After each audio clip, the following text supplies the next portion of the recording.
Estamos ya de regreso en el programa, como le he anunciado. Estoy con Edwin Heredia de la Asociación Vida y Familia. Hoy día tocamos temas internacionales. El mundo está en vilo por el inicio de los ataques de Rusia contra Ucrania y la respuesta de la comunidad internacional, básicamente de la Organización del Tratado del Atlántico Norte, que agrupa a las potencias occidentales más importantes y que han lanzado duras advertencias y sanciones contra Rusia, que ha respondido duramente. Hoy comentamos al respecto. Edwin, gracias por estar conectado con nosotros. Gracias a ti, Quique. Hasta hace unos días la posibilidad, la guerra era solo una posibilidad, hoy es una realidad. ¿Cómo ves tú el inicio de este conflicto donde la Organización del Tratado del Atlántico Norte empieza a tener gran importancia y tal vez a ser un actor importante en estos momentos?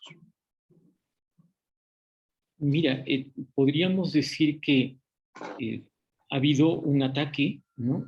Ha habido una incursión de Rusia en Ucrania, primero a través de esos dos lugares que son prorrusos y que, bueno, han declarado su independencia, ¿no? Pero luego esta madrugada, la madrugada de hoy, de 24 de febrero, pues ya Rusia ha iniciado sus ataques a centrales militares de armas.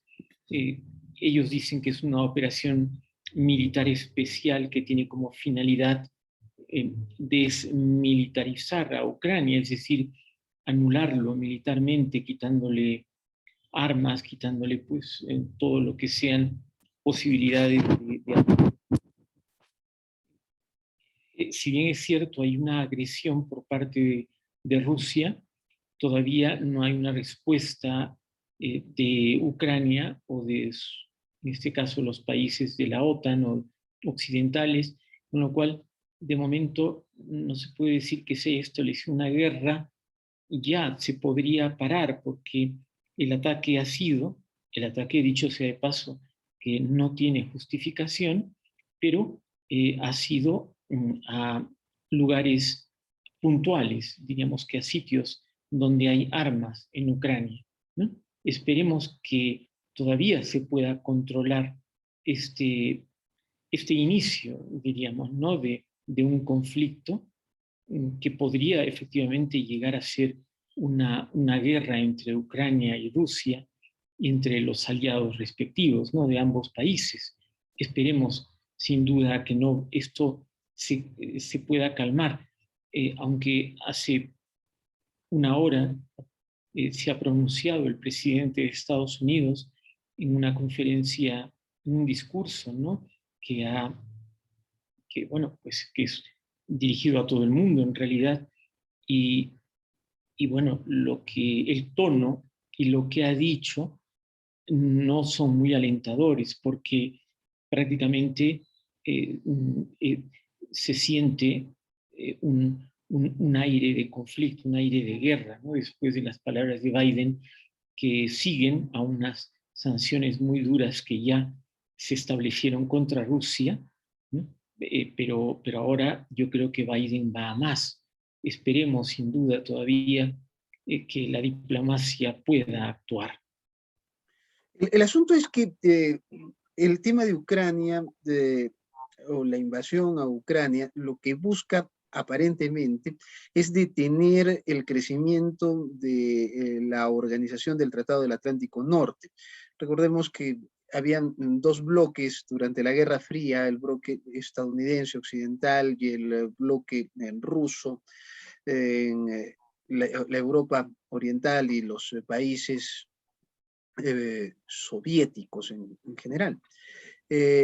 La OTAN fue creciendo y hace relativamente poco se anunció que la OTAN podía recibir a Ucrania, que tiene límites con Rusia. El presidente Putin ha señalado que eso Rusia lo ve como una amenaza importante. Incluso hizo algunas comparaciones. ¿Qué pasaría si Rusia decidiera establecer bases militares y transportar misiles, por ejemplo, a Canadá o a México. La comunidad internacional decía eso lo iba a ver como una amenaza directa contra los Estados Unidos y Rusia se siente amenazado de esa forma. ¿Cómo ves tú el reclamo de Putin desde ese ángulo? Sí, mira, una guerra es muy poco justificable en contadas ocasiones. Tiene que haber una legítima defensa, tienen que haberse agotado todos los medios, en fin. Por lo tanto, este inicio del conato, ¿no? de guerra iniciado por Rusia, no, yo creo que no tiene justificación, ¿no? Sin embargo, eh, respondiendo a tu pregunta, sin embargo, hay una cierta razonabilidad en lo que dice Putin al respecto de la seguridad de Rusia, porque es verdad, en el año 1997, cuando se establece un acuerdo, ¿no? No recuerdo bien el nombre, pero es un acuerdo entre Rusia y la OTAN, ¿no? La Organización del Atlántico Norte, y se estipula que la OTAN no va a continuar aproximándose o yendo hacia el este de Europa. Es decir, que no podrían anexionar a más estados pues, de Europa del Este, por ejemplo, ¿no? Y esto no se ha cumplido. Si bien es cierto, cada país es soberano, eso dice la OTAN, ¿no? Que cada país es soberano en decidir cómo, ¿no? Sus mecanismos de seguridad, de defensa.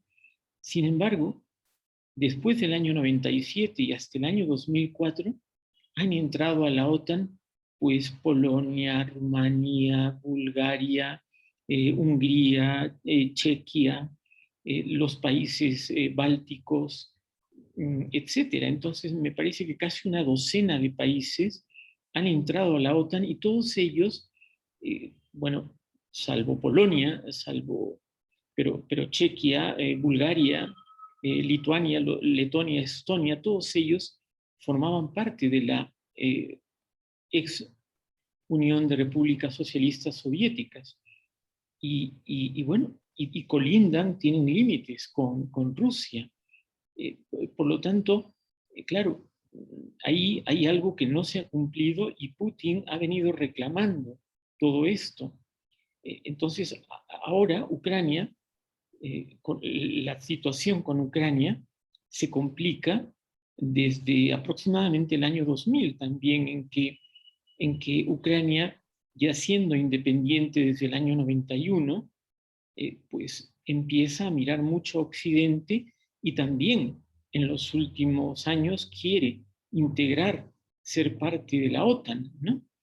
Y bueno, ante eso, Rusia responde, bueno, para mí también con bastante injusticia, anexándose en el 2014 la península de Crimea, ¿no? Con un subterfugio de un referéndum, pero bueno, toma Crimea. Y en ese momento también empiezan a protestar, ¿no? Empiezan a protestar las dos regiones prorrusas que hay en Ucrania, ¿no? El llamado Donbass, que empiezan pues a agitarse, ¿no? En medio de un gobierno que a partir del año 2014 es claramente pro-occidente, ¿no? Entonces, claro, hay que buscar las raíces ahí. Ucrania tiene un derecho legítimo, sí es verdad, pero Rusia también, ¿no? Tiene que mirar por su seguridad.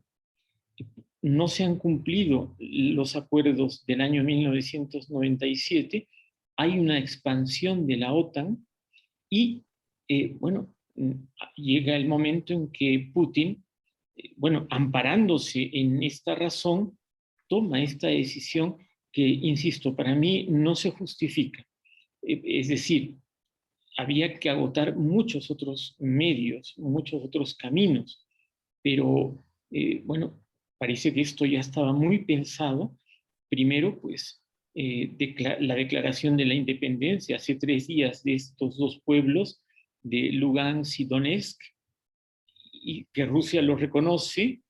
Rusia entra a esas dos regiones bueno, que si bien es cierto, estaban un poco en el limbo, porque ni Ucrania tenía, estaban dentro del territorio ucraniano, pero propiamente Había una hay guerra civil.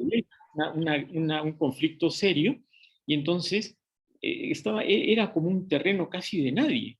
Entonces entran ahí los rusos hace 3 días diciendo que van a mantener la paz, o también eso es una excusa, y el día de hoy pues ya empieza, aunque Putin ha dicho que no quiere ocupar Ucrania, que no quiere invadir Ucrania, pero ya lo hizo de algún modo cuando ha entrado a esas repúblicas o a esos pueblos, ¿no? Prorrusos, es verdad, ¿no? Que son un tercio del territorio ruso, ucraniano, pero ya entró, y bueno, no parece que vayan a salir de ahí, y lo que quieren es, dice Putin, es tener la seguridad de que Ucrania no se va a anexar a la OTAN de ninguna manera, y que eso no lo van a permitir. Entonces, bueno, esta es la situación actual. Yo lamento mucho, ¿no?, que hayan empezado a bombardear, aunque sea puntos, ¿no?, militares de Ucrania, pero que ya hayan empezado, y que esto sin duda es pues encender la mecha, ¿no? Y ya Biden contestó, ha hablado del grupo de los 7, ha hablado de la OTAN. Entonces, efectivamente, puede haber ahí una guerra que, bueno, cuyas consecuencias no las podemos saber hoy y ahora, pero que sí podemos decir que van a ser muy nefastas, porque en toda guerra pues es una calamidad, ¿no? Es decir, nada se saca con un conflicto bélico. Eh, Solo para poner esto como telón de fondo, recordemos que Ucrania siempre fue parte de Rusia en la época de los zares, durante la Unión de Repúblicas Socialistas Soviéticas, y que recién Ucrania se escinde de Rusia, algo que ha calificado de artificial Putin durante el desmembramiento de la Unión de Repúblicas Socialistas Soviéticas. Pero hablando de los asuntos de la guerra, tal vez podríamos decir de que esa guerra fría de la que se había dado por acabada en los años 90, finales del siglo XX, nunca terminó, y que ahora las cosas se dan en momentos en que se tiene dos experimentados políticos al mando de los Estados Unidos y de Rusia.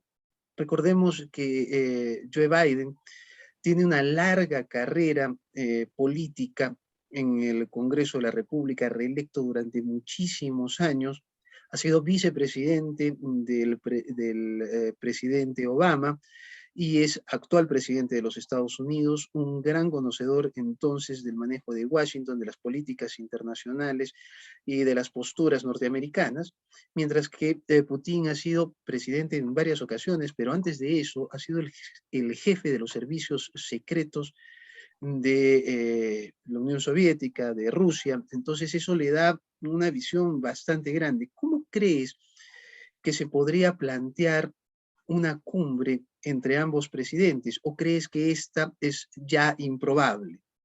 Yo no creo que sea improbable, aunque han habido muchas reuniones, ¿no?, entre Putin y varios presidentes europeos. La ONU finalmente ha implorado que Rusia no haga lo que acaba de realizar, ¿no?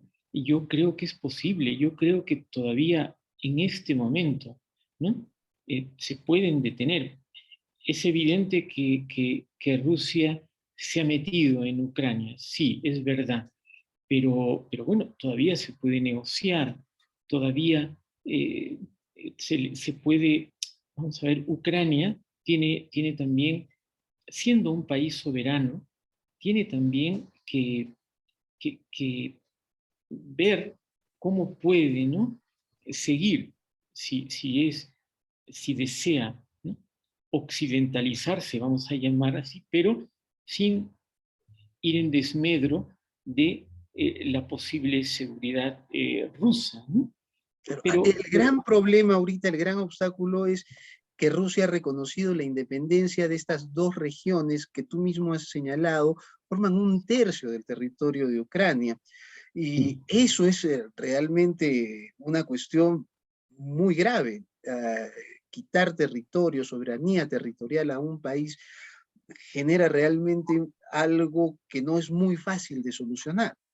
No, sin duda alguna, porque yo creo que, claro, va a ser difícil que Rusia salga de esos territorios y la verdad es que no es una mayoría de prorrusa, ¿no? Pero sí hay, pues, mucho activista, muchos agentes, milicias que son prorrusas en estos dos lugares, ¿no? Entonces, claro, Ucrania tendría que, claro, ¿cómo va a ser? Es verdad, tendría que resignarse a perder ese territorio y llegar a una especie de acuerdo con Rusia, pero también eso, ¿hasta qué punto es justo, no?